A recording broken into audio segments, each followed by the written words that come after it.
Assalamualaikum warahmatullahi wabarakatuh. Bagaimana kabar kalian hari ini? Alhamdulillah. Pak Guru doakan mudah-mudahan anak-anak dalam keadaan sehat walafiat, tetap semangat untuk belajar. Dan salah satunya adalah belajar pendidikan agama Islam dan budi pekerti. Alhamdulillahirrabbilalamin. Puji syukur kita panjatkan kehadirat Allah Subhanahu wa taala atas segala limpahan rahmat, taufik, hidayah serta inayahnya, sehingga pada kesempatan hari ini kita bisa bersama-sama belajar pendidikan agama Islam dan budi pekerti kelas 4, pelajaran ke-10 semester 2, yaitu kisah keteladanan Wali Songo. Salawat dan salam marilah kita kirimkan kepada baginda Nabi Agung Muhammad SAW. Mudah-mudahan kita semuanya termasuk umat-umatnya yang nantinya akan mendapatkan syafaat besok di hari kiamat. Amin ya rabbal alamin. Anak-anak, sebelum kita lanjutkan, marilah kita awali dengan berdoa terlebih dahulu. Berdoa mulai. Bismillahirrahmanirrahim. Rabbi zidni ilma warzuqni fahma. Amin ya rabbal alamin. Anak-anak, sebelum kita masuk ke pembahasan, jangan lupa bagi yang belum subscribe, maka silahkan untuk di-subscribe dan klik tombol loncengnya agar kalian tidak ketinggalan informasi berikutnya.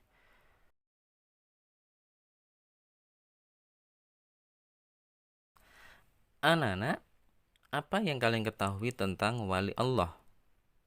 Siapakah mereka? Apa saja keistimewaan mereka? Wali Allah di dunia ini jumlahnya banyak sekali. Tetapi dalam pelajaran yang akan kita bahas ini adalah wali Allah yang disebut dengan Wali Songo. Wali-walinya Allah yang jumlahnya ada 9. Untuk mengetahui siapa para wali Allah itu dan apa saja yang menjadi kisah keteladanan dari Wali Songo, kalian dapat memperhatikan penjelasan dari Pak Guru ini. Semoga kalian bisa mengambil hikmahnya. Yang pertama, siapakah wali Allah itu? Al-Quran menjelaskan bahwa wali Allah adalah orang yang beriman dan bertakwa, anak-anak. Di samping melakukan hal-hal yang wajib, para wali Allah senantiasa melakukan hal-hal yang sunnah serta menjauhi hal-hal yang makruh. Allah Subhanahu wa taala berfirman dalam surah Yunus ayat 62 sampai 63. Bismillahirrahmanirrahim. Ala inna awliya Allahi la khawfun alaihim wa la hum yahzanun alladzina amanu wa kanu yattaqun. Artinya, ingatlah wali-wali Allah itu, tidak ada rasa takut pada mereka dan mereka tidak bersedih hati, yaitu orang-orang yang beriman dan senantiasa bertakwa. Anak-anak, bagaimanakah keimanan wali Allah itu? Apa saja keutamaan mereka? Mari kita ketahui bersama-sama. Yang pertama, keimanan wali Allah. Keimanan yang dimiliki wali Allah tidak dicampuri oleh kesyirikan. Mereka tidak mengakui kekuatan lain, misalnya batu, keris, tombak, senapan, dan lain sebagainya, yang merupakan perbuatan syirik. Allah berfirman dalam surah Al-A'raf ayat 30. Bismillahirrahmanirrahim. Fariqan hada wa fariqan haqqa alaihimud dhalalah. Innahum ittakhadhu syayatina awliya'a min dunillahi wa yasabuna annahum muhtadun. Artinya, sebagian manusia ada yang mendapatkan hidayah, sementara sebagian yang lainnya disesatkan karena mereka sesungguhnya telah menjadikan setan-setan sebagai wali selain Allah. Sementara mereka mengira bahwa mereka mendapatkan hidayah. Quran Surah Al-A'raf ayat 30. Yang kedua, ketakwaan wali Allah SWT. Keimanan para wali Allah itu tidak sekedar pengakuan, tetapi keimanan mereka menghasilkan ketakwaan. Mereka melakukan apa yang diperintahkan oleh Allah Subhanahu wa taala dan menjauhi apa yang dilarangnya. Mereka tidak hanya melakukan hal-hal yang diwajibkan agama, tetapi juga menjalankan amalan-amalan sunnah. Mereka menghindari perkara yang makruh dan menjauhi perkara yang diharamkan Allah Subhanahu wa taala. Pembahasan yang kedua adalah kisah teladan Wali Songo. Yang pertama, Sunan Gresik atau nama aslinya adalah Maulana Malik Ibrahim. Maulana Malik Ibrahim disebut juga Sunan Gresik atau Sunan Tandes. Ia lahir di Samarkand, Asia Tengah dan wafat di desa Gapuro, Gresik, Jawa Timur. Kisah keteladanannya adalah semangatnya mendakwahkan Islam. Sunan Gresik banyak membela rakyat Jawa yang tertindas oleh kerajaan Majapahit. Ia juga mengajarkan cara-cara baru bercocok tanam. Wali Songo yang kedua adalah Sunan Ampel atau Raden Rahmat. Sunan Ampel atau Raden Rahmat dianggap sebagai sesepuh oleh para wali. Makam Sunan Ampel terletak di dekat Masjid Ampel, Surabaya. Kisah keteladanan yang menarik adalah ketika Sunan Ampel berdakwah kepada Prabu Brawijaya, meskipun akhirnya tidak memeluk agama Islam, Prabu Brawijaya terkesan dengan ajaran agama Islam sebagai ajaran budi pekerti yang luhur, budi pekerti yang mulia. Sunan Ampel mengajarkan falsafah Molimo. Apa itu Molimo? Sunan Ampel mengajarkan falsafah Mohlimo. Yang dimaksud dengan Mohlimo adalah tidak mau melakukan 5 perbuatan tercela tersebut. Yang pertama adalah main atau berjudi. Kemudian yang kedua adalah ngombe. Ngombe itu minum minuman keras, mabuk-mabukan. Yang ketiga maling. Apa itu maling? Maling itu mencuri anak-anak. Jadi ajaran Sunan Ampel yang pertama tadi adalah berjudi, tidak boleh berjudi. Yang kedua adalah tidak boleh bermabuk-mabukan. Yang ketiga tidak boleh mencuri. Kemudian yang keempat adalah madat. Madat itu menghisap candu atau ganja. Kemudian yang kelima adalah madon. Madon itu berzina.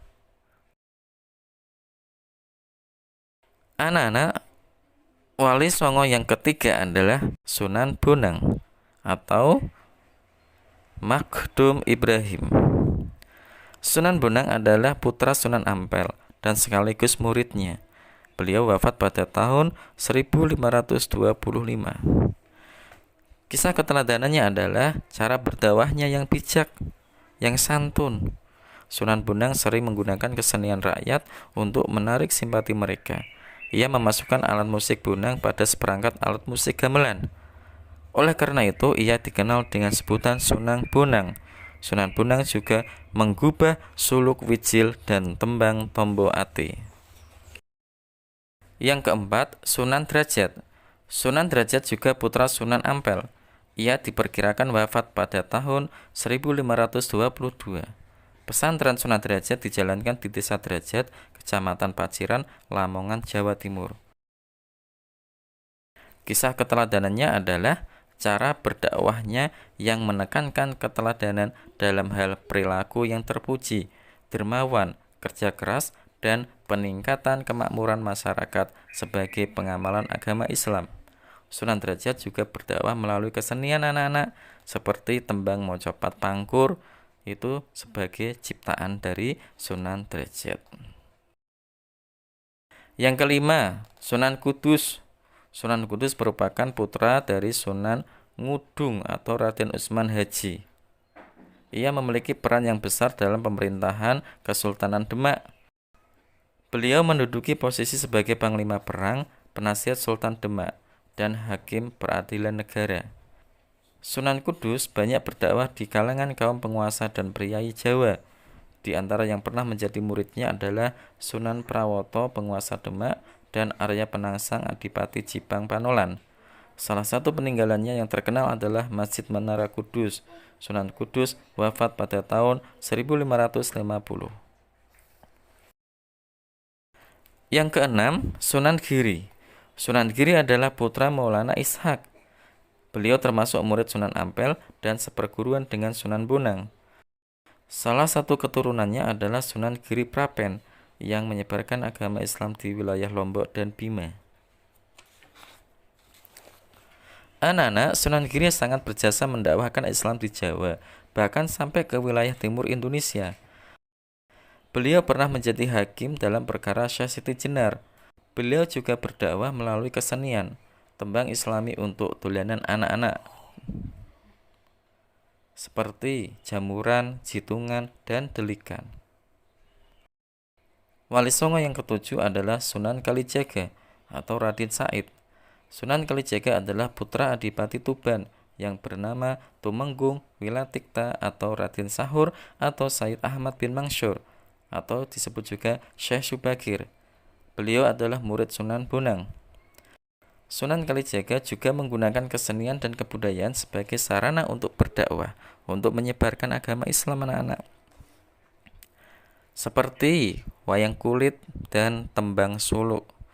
Tembang suluk, lir ilir, dan gundul-gundul pacul juga dianggap sebagai hasil ciptaannya.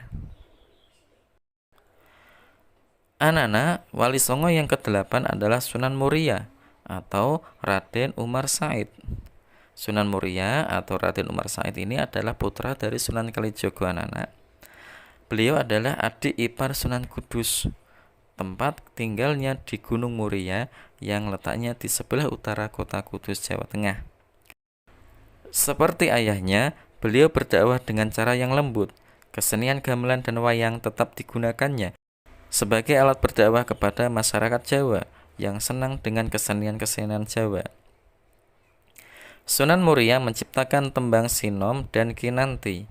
Sasaran dakwahnya adalah para pedagang, nelayan, pelaut, dan rakyat jelata.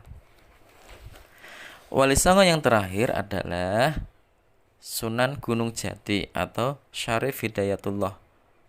Sunan Gunung Jati atau Syarif Hidayatullah adalah putra dari Syarif Abdullah Umdatuddin.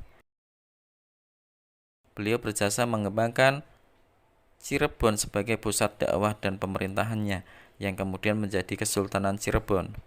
Anaknya yang bernama Maulana Hasanuddin juga berhasil mengembangkan kekuasaan dan menyebarkan agama Islam di Banten, sehingga kemudian menjadi Kesultanan Banten. Sunan Gunung Jati memberikan keteladanan yang baik dalam bekerja. Beliau sering ikut bermusyawarah dengan para wali lainnya di Masjid Demak. Pada pembangunan Masjid Agung Sang Cipta Rasa, Sunan Gunung Jati melibatkan banyak pihak, termasuk para wali lainnya dan sejumlah tenaga ahli yang dikirim oleh Raden Patah. Anak-anak, demikianlah pembelajaran tentang kisah keteladanan Wali Songo. Mudah-mudahan bermanfaat bagi kita semuanya. Mudah-mudahan kita bisa meneladaninya dan kita meneruskan apa yang diajarkan oleh Wali Songo itu dalam segala kebaikan. Marilah kita akhiri pembelajaran ini dengan membaca hamdalah bersama-sama. Alhamdulillahirabbil alamin. Wassalamualaikum warahmatullahi wabarakatuh.